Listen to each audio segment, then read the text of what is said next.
Good morning friends. और आप लोगों को हिंदी के बारे में बताया जाएगा। और हिंदी के बारे में पहले पिछली वीडियो में भी मैंने बताया था, तो जीरो से शुरू करते हैं, ऊपर की तरफ चलते हैं। पिछली वीडियो में मैंने बताया था भाषा, लिपि, बोली, उसके प्रकार और अन्य सारी चीज़ों को मैंने बताया था। और इस वीडियो में बात करते हैं, क्रमबद्ध तरीके से आगे की तरफ बढ़ते हैं। भाषा क्या थी, भाषा की उत्पत्ति कैसे हुई, बोली कैसे आई, बोली की उत्पत्ति कैसे हुई, फिर उसके बाद लिपि क्या हुई, लिपि का महत्व क्या था, ऐसा मैंने पिछली वीडियो में बताया था। इस वीडियो में आप बात करते हैं, जब भाषा, लिपि, सारी चीजों की जानकारी हो गई तो उसको लिखित रूप कैसे दिया जाएगा। लिखित रूप देने के लिए वर्ण की आवश्यकता होती है। वर्ण सभी जितनी भाषाएं बोली जाती हैं, पूरे विश्व में जितनी भाषाएं बोली जाती हैं, सबकी एक इकाई होती है। जैसे मैथ की भाषा में इकाई कर सकते हैं, एक इकाई होती है कि जिसके माध्यम से आप शुरू करते हैं और आगे की तरफ बढ़ते रहते हैं। तो उसी तरह से आप उसके बाद की इकाई आती है वर्ण। अब बात करते हैं वर्ण की। वर्ण क्या है? वर्ण इंग्लिश है इसकी फोनोलॉजी, स्पेलिंग है इसकी PHONOLOGY,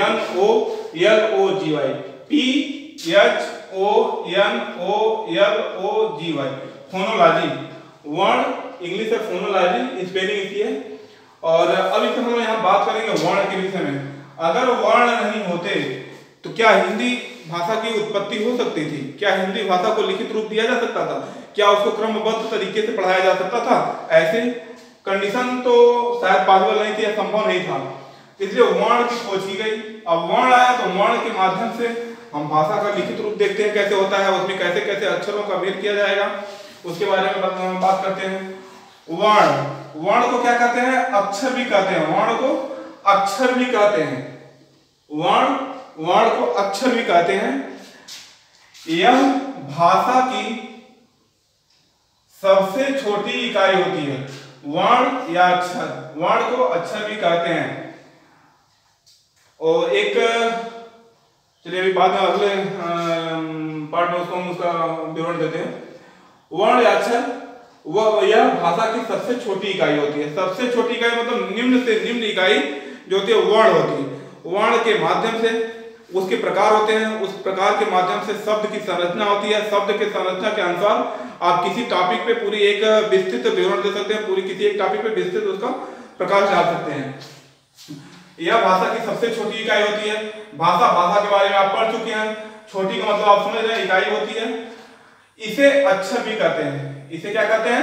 अक्षर भी कहते हैं। वर्ण को अक्षर भी कहते हैं। हिंदी भाषा में आप पढ़ रहे हैं, हिंदी भाषा में इनकी संख्या 48 है, 48 है। हिंदी भाषा में इनकी संख्या 48 है। इन 48 की व्याख्या हम आगे के पार्ट में करते चले जाएंगे, पहले शुरू से चलते हैं। तो हिंदी भाषा में इनकी संख्या 48 है, यानी 48 है। इसके टुकड़े नहीं किए जा सकते। वर्ण एक ऐसी इकाई होती है कि जिसके टुकड़े नहीं किए जा सकते। अगर इसके टुकड़े करने का प्रयास भी हम करते हैं, टुकड़े भी करते हैं, तो शब्द का रूप जो होगा विकृत हो जाएगा। शब्द के रूप विकृत होंगे, शब्दों का अर्थ विकृत होगा। ये कहा जाता है ना कि हिंदी भाषा में सबसे बड़ी चीज बिंदी का बहुत महत्व होता है। बिंदी अगर उसको इस तरह से लगाएं और फिर इस तरह से लगाएं, दोनों चीजें सेम लिखी है। इंग्लिश भाषा में इसको कहते हैं विकृत रूप में 4 लिखा हुआ है। लेकिन अगर इसकी व्याख्या हम करें, बिंदी एक में ऊपर लगी हुई है, एक में नीचे लगी हुई है, तो इसमें कहा जा सकता है नुक्ते के हेर फेर से खुदा जुदा हो जाता है। मानिए वही बिंदी ने पहले खुदा थे और वही बिंदी इनको जुदा बना दी। नुक्ते के हेर फेर से खुदा जुदा हो जाता है। उर्दू भाषा में इसको नुक्ता कहते हैं, जो संख्या के ऊपर बिंदी लगी हुई है। तो इसका भी अपना एक महत्व होता है। इस महत्व के बारे में भी हमको जानकारी होनी चाहिए।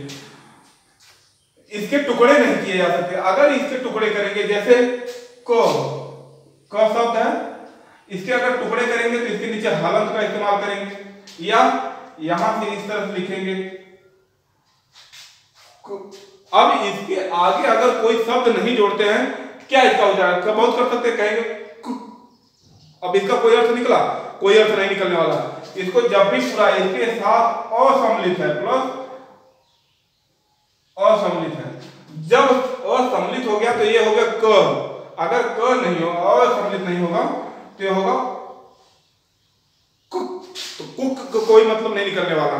हमेशा एक शब्द जब पूरा होगा तब ये वर्ण पूरा होगा तो उसका अर्थ निकलेगा। इसके टुकड़े नहीं किए जा सकते। वर्णों की सहायता से, अब तक तो वर्ण थे, अब वर्णों की सहायता से शब्द की संरचना होती है। वर्णों की सहायता से क्या होता है? शब्द की संरचना होती है। अगर वर्ण न हो, वर्ण के प्रकार के बारे में भी आगे बताएंगे हम। अगर वर्ण न हो तो वर्णों शब्दों की संरचना नहीं हो सकती। शब्दों की संरचना जैसे समाज को संचालित करने के लिए तमाम प्रकार के संबंधों का निर्माण किया जाता है, उसी तरह से भाषा के रूप में शाब्दिक रूप देने के लिए, उसका शब्द रूप देने के लिए उसमें वर्णों का एक सम्मेलन बनाया जाता है। वो एक वर्णों का सम्मिलित रूप किया जाता है जिसमें उसकी मात्राएं होती हैं, उसके अक्षर होते हैं, तमाम प्रकार की बातें होती है। आगे के चैप्टर में अनवरत हम उसका अध्ययन करते चले जाएंगे। वर्णों की सहायता से ही शब्द की संरचना होती है। शब्द जब कई वर्णों का समूह जो होगा, जहां कई प्रकार के वर्ण मिलकर के किसी वाक्य की संरचना करेंगे, तो उस वाक्य की संरचना को संपन्न करने के लिए जिन छोटे छोटे अलग अलग हिस्सों में वर्णों का एक सम्मिलित रूप प्रस्तुत किया जाएगा, उसे हम शब्द कहेंगे। अगर वो शब्द उसे हम वाक्य कहेंगे, उसके माध्यम से हम उसको संपूर्ण रूप प्रदान करेंगे। शब्द की संरचना होती है। अच्छा, संरचना होगी तो छोटे छोटे वर्ण मिले होंगे। जैसे वर्ण मिले होंगे उसके बारे में कहते हैं, एक एग्जाम्पल देख लीजिए। म,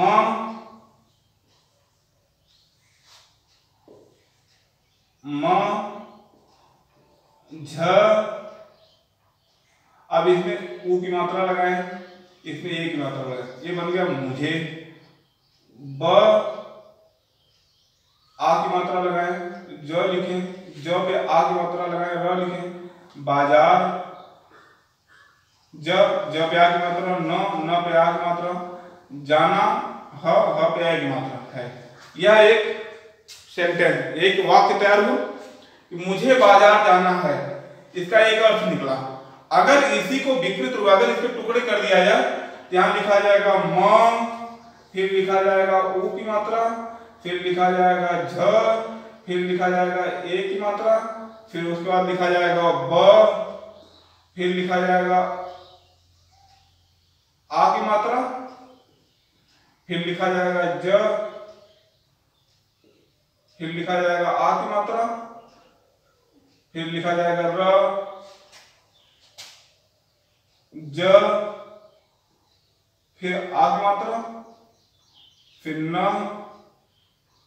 आ की मात्रा, फिर उसके बाद ह, ए की मात्रा। यह पूर्ण विराम। विराम चिन्हों के बारे में आगे हम लोग अध्ययन करेंगे। अब देखिए, इससे कोई न वाक्य की संरचना हो रही, न किसी प्रकार की इसमें व्याख्या हो रही है, इससे कोई अर्थ निकलने वाला नहीं है। तो इसका एक सम्मेलन बनाया जाएगा, इसको मिलाया जाएगा। जब मिलाया जाएगा एक वाक्य की संरचना होगी। छोटे छोटे वर्णों के हिस्से उसको मिलाए जाएंगे, तो इससे एक शब्द की संरचना होती है। शब्द की संरचना होने के बाद यह वाक्य का रूप लेता है। जब वाक्य का रूप लेता है तो हमारा कथन संपूर्ण होता है, संपन्न होता है। और इसको जैसे एक बात करें, वर्ण कौन कौन से होते हैं, एक शॉर्टकट में एक ही बात समझते हैं। अ, इ, उ, क, ग, च, प, य आदि, इन सबों को वर्णों के रूप होते हैं। अब इसके भाग बांटे जाएंगे, आगे चल करके इसके भाग का हम विवरण लेते हैं। इसकी परिभाषा क्या होती है, परिभाषा की बात करते हैं। वह छोटी सी छोटी ध्वनि जो मुंह से निकल रही है, वह छोटी सी छोटी ध्वनि जिसके टुकड़े न किए जा सके वर्ण कहलाती है। वह छोटी सी छोटी ध्वनि मुंह से जो बात निकलती है। शब्दों की संरचना कैसे हुई थी, भाषा की उत्पत्ति कैसे हुई थी, मुंह की बातों से ही तो भाषा की उत्पत्ति हुई थी। पहले जीव जंतु आए, सृष्टि की संरचना में जीव जंतु आए तो बोलना शुरू किए तो फिर उसमें भाषा का उत्पत्ति हुई। भाषा की उत्पत्ति हुई तो भाषा के रूप ले ली। उसी तरीके से यहाँ पे बात करते हैं, वह छोटी सी छोटी ध्वनि जिसके टुकड़े न किए जा सके वर्ण कहलाती है। अक्षर का उच्चारित रूप ही वर्ण होता है। मैंने पहले भी बताया था कि वर्ण को अक्षर ही कहते हैं, लेकिन अब वर्ण और अक्षर दोनों चीज में एक थोड़ा सा डिफरेंस है जो छोटी कक्षा में कभी नहीं मिलेगा। ऊपर जब आप कंपटीशन लेवल या एमए हिंदी से करेंगे या हिंदी साहित्य के क्षेत्र में जाएंगे तो आपको उस चीज का डिस्क्रिप्शन मिलेगा, उसके बारे में हम आपको जानकारी देता। जैसे वर्ण और अक्षर है तो दोनों एक शब्द, दोनों का जो व्याख्या है दोनों की व्याख्या एक है, लेकिन इनमें क्यों यह वर्ण लिखा है या अक्षर लिखा है, दोनों में समानता कैसे हुई? समानता क्या होता है, यानी कि अक्षर का उच्चारित रूप ही वर्ण कहलाता है।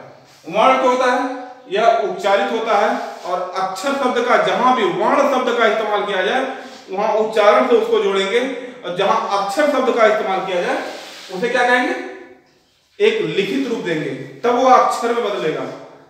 जब उसको कलम के द्वारा कागज पे लिखेंगे तो वह अक्षर के रूप में परिवर्तित है, चीज वही, बात वही है, लेकिन अक्षर और वर्ण दोनों का एक छोटा सा अंतर है। जब आप ऊपर की कक्षाओं में जाएंगे या कंपटीशन लेवल की हिंदी पढ़ेंगे तो उसमें यह चीज आपको मिलेगी कि इसका अक्षर और वर्ण में क्या अंतर है।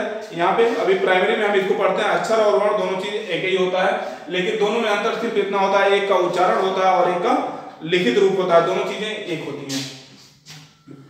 अक्षर या अक्षर का रूप ही वर्ण होता है। अच्छा, वर्ण हो गया, अगर वर्ण की जानकारी हमको प्राप्त हो गई तो वर्ण के हिसाब से अब वर्णमाला की संरचना होगी। जैसे मैंने भाषा की उत्पत्ति से शुरू किया था तो भाषा की संरचना के बारे में बात किया था, अब वर्ण से वर्णमाला क्या होगी। माला तो आप सभी लोग जानते होंगे कि माला का मतलब होता है जो गले में पहनी जाए, जिसकी एक श्रृंखला बनी होती है सुव्यवस्थित रूप से। जहां सुव्यवस्थित रूप से कोई श्रृंखला पाई जाए वहां किसी प्रकार की माला का ही निर्माण होता है। यह कटु सत्य है। इस पे हम अब बात करते हैं, यहाँ हिंदी भाषा में वर्ण की बात कर रहे हैं। अब वर्णमाला, क्या एक वर्ण से ही, अगर मान लीजिए यहाँ पे अ या क लिख दिया जाए, अ या क लिख दिया जाए, तो क्या इससे पूरे शब्दों की संरचना हो सकती है? क्या भाषा की उत्पत्ति हो सकती है? क्या भाषा की उत्पत्ति के विकास का आप अध्ययन कर सकते हैं? क्या दुनिया की किसी चीज का अध्ययन कर सकते हैं? कभी नहीं कर सकते हैं। जब तक इसकी संरचना नहीं होगी, जब तक इसको कोई रूप नहीं दिया जाएगा। तो अब रूप देने के लिए तमाम प्रकार के शब्दों का चयन करना पड़ता है। जब तमाम प्रकार के शब्दों का चयन होगा तब वह एक शब्द रूप लेंगे और अपने आपके वाक्य का एक रूप का निर्धारण होगा, आपके कथन का एक रूप का निर्धारण होगा। अब इसमें क्या है, अब इसके इस रूप को हम वर्णमाला कहेंगे। वर्णमाला में तमाम प्रकार के वर्ण, जैसा हिंदी भाषा में वर्ण होते हैं, तमाम प्रकार के वर्ण अपने अलग अलग रूप में पाए जाते हैं। अब उनको हम संकलित रूप में करते हैं तो फिर आगे की उनकी संरचना संपन्न होती है। उसको हम अगले वीडियो में बताएंगे, जब आगे की इसके आगे को हम लोग पढ़ेंगे उसके बारे में बताएंगे। वर्णमाला क्या होती है? वर्णमाला एक भाषा में पहली चीज समझ लीजिए कि माला जिसका सुव्यवस्थित सुसंगठित कोई रूप हो, जो एक आकार लिया हो, वो होती है। उसी तरह से वर्णों की माला वर्णमाला होती है।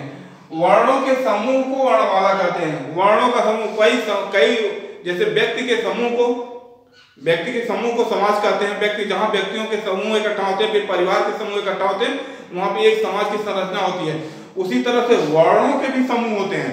वर्ण भी अलग प्रकार के होते हैं। जिससे मानव जीवन में मनुष्य अलग अलग तरह के हैं, अलग अलग रूप रंग है, उसी तरह से वर्ण भी अलग अलग रूप होंगे, अलग अलग रंग होंगे। उन सबको अगर इकट्ठा करेंगे, जैसे मनुष्य के जीवन में समाज की संरचना होती है, उसी तरह से वर्ण के जीवन में, वर्ण की दुनिया में वर्णमाला की संरचना होती है। वर्णों के समूह को वर्णमाला कहते हैं। अच्छा, वर्णों के समूह को वर्णमाला कहते हैं। तो कोई ऐसा व्यक्ति रहा होगा जिसने इसकी खोज की होगी, जिसने इसके बारे में बताया होगा। जिसने बताया उस महान व्यक्ति का नाम था महर्षि पाणिनि। महर्षि पाणिनि। अब कहावतें अगर देखी जाए तो कहावत के हिसाब से पहले संस्कृत की उत्पत्ति हुई थी, या पुरानी कहावतों की बात करते हैं तो ऐसा कभी कभी सुनने हम लोग बचपन में सुनते थे कि शंकर जी का डमरू, जब शंकर जी तांडव नृत्य कर रहे थे तो उस समय डमरू बजा रहे थे। उस डमरू के बजाने से तमाम प्रकार की ध्वनियां निकली थी। उन ध्वनियों से उसे शब्दों की संरचना हो गई, तो वहां से शब्द आए थे। तो तमाम जितनी चीजें आगे पढ़ेंगे उतनी प्रकार की बातें आपको मिलेंगी। लेकिन यहाँ पे महर्षि पाणिनि क्या कहते हैं? महर्षि पाणिनि कहते हैं कि इनकी संख्या 43 बताई गई है। महर्षि पाणिनि के अनुसार इनकी संख्या 43 बताई गई है। संस्कृत में जाएंगे तो वहां पे अलग प्रकार की संख्या बताई जाती है। महर्षि पाणिनि के अनुसार इनकी संख्या 43 बताई गई है, जिसका हम आगे अध्ययन करते हैं। हिंदी वर्णमाला में दो प्रकार के होते हैं, दो प्रकार के वर्ण होते हैं। इनकी संख्या 43 है, तो 43 को एक अलग अलग भाग में बांटा गया होगा, अलग अलग रूप उनको दिया गया होगा। अगर अलग अलग रूप दिया गया है तो इनके प्रकार होंगे। तो प्रकार इनके कितने हैं? दो प्रकार हैं। वर्णमाला के दो प्रकार होते हैं। ये छोटी छोटी किताब में देखिए ना, वर्णमाला लिखा होगा। अगर वर्णमाला लिखा होगा तो उसमें दिया होगा कहाँ स्वर लिखा है और कहाँ व्यंजन लिखा हुआ है। ठीक, इन्हें हिंदी भाषा में वर्णमाला के दो प्रकार होते हैं। इनके दो प्रकार के वर्ण बताए गए हैं हिंदी भाषा में। अब दो प्रकार के वर्ण कौन कौन है? दोनों है। नंबर एक स्वर, हिंदी में स्वर कहेंगे, इंग्लिश में वॉवेल्स कहेंगे। VOWELS, vowels. स्वर को इंग्लिश में वॉवेल्स कहेंगे और इसकी स्पेलिंग है। और दूसरा रूप इसका होता है व्यंजन। व्यंजन, व्यंजन क्या होता है? व्यंजन की इंग्लिश होती है कॉन्सोनेंट्स, CONSONANTS, कॉन्सोनेंट। इसके कितने रूप होते हैं? दो रूप होते हैं। दोनों रूप कौन है? नंबर एक पे स्वर है और नंबर दो पे व्यंजन है। अच्छा, अब इसका हम विधिवत अध्ययन आगे करेंगे क्योंकि ये चैप्टर बड़ा है और वीडियो काफी लंबी हो जाएगी, इसलिए हम इसको ही फिनिश करना चाहेंगे और कहेंगे कि जैसे इसके दो रूप, पहला स्वर, स्वर के बारे में थोड़ी सी हम जानकारी लेना चाहते हैं। अच्छा, स्वर होता क्या है? स्वर का शब्द इस्तेमाल कहाँ होता है? स्वर जब हमारे गले से जो आवाज निकलती है और जो हमारे तालू, ओठ, दांत और जिह्वा से टकरा करके जहां से आवाज निकलती है, उस आवाज के निकलने के बिंदु को स्वर बिंदु कहते हैं और जो आवाज निकलती है उसको हम स्वर कहते हैं। उसके रूप अलग अलग होते हैं, तमाम प्रकार के रूप होते हैं, उन रूपों का विवरण दिया जाता है। अच्छा, स्वर किसे कहते हैं? जिन वर्णों का उच्चारण स्वतः होता है, मतलब जिन वर्णों का उच्चारण स्वतः हो, जो वर्ण अपने आप उच्चारित होते हैं उनको स्वर कहते हैं। उनको क्या कहते हैं? स्वर कहते हैं। जिन वर्णों का उच्चारण स्वतः होता है तथा जिनके बोलने में किसी वर्ण की सहायता नहीं ली जाती है। माने स्वर या ऐसे चीज है कि जो सेल्फ डिपेंडेंट है, मतलब सेल्फ से बने हुए हैं, जिनमें किसी प्रकार की कोई सहायता नहीं ली जाती है, ना किसी वर्ण, ना किसी स्वर की सहायता ली जाती है, ना किसी व्यंजन की सहायता ली। यह स्वतः उच्चारित होते हैं। जिन वर्णों का उच्चारण स्वतः होता है तथा जिनके बोलने में किसी वर्ण की सहायता नहीं ली जाती है, यह स्वर कहलाते हैं। अब स्वरों की संख्या कितनी है? टोटल स्वरों की संख्या 11 होती है। टोटल स्वरों की संख्या कितनी होती है? 11 होती है। जैसे कुछ लोग कहेंगे स्वरों की संख्या 13 होती है। ओ, आ, इ, उ, री, ए, ऐ, ओ, औ, अंग, अ, इतना होगा। इनकी संख्या 13 होती है। लेकिन यहां पे एक शब्द बोला गया है, जिन वर्णों का उच्चारण स्वतः होता है। अगर स्वतः होता है तो वही क्या है? स्वर है, वही वॉवेल्स हैं जिनका उच्चारण स्वतः होता है। लेकिन अंग और अ दो शब्द ऐसे हैं जिसमें अर्ध शब्द जुड़े हुए हैं। अर्ध शब्द जुड़े हैं, किसी न किसी मात्रा रूप में जुड़े हैं, इसलिए उनको काट दिया गया है। इसके आधार पर इनकी संख्या कितनी हो गई? 11 हो गई। 13 से कटकर अंग अह को नहीं जोड़ा जाता है। अंग अह इनको नहीं जोड़ा जाता है कि यह स्वर में शामिल है, क्योंकि अंग और अह दोनों में थोड़ा सा शब्द जुड़ गए हैं। अच्छा, इनकी जो 11 संख्या है कौन कौन सी है?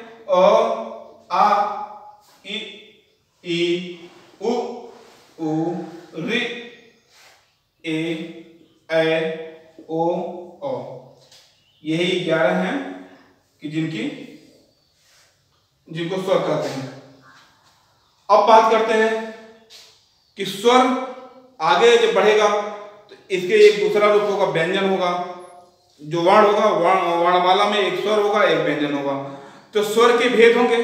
पहले हम स्वर के भेद के बारे में पढ़ेंगे, फिर उसके बाद तब हम व्यंजन के बारे में पढ़ेंगे, फिर व्यंजन के भेद के बारे में पढ़ेंगे। तो आज की वीडियो में बस इतना ही। आप लोगों को वॉच करने के लिए बहुत बहुत धन्यवाद और आगे की वीडियो में इसकी विस्तृत व्याख्या हम आपको बताएंगे। Thank you.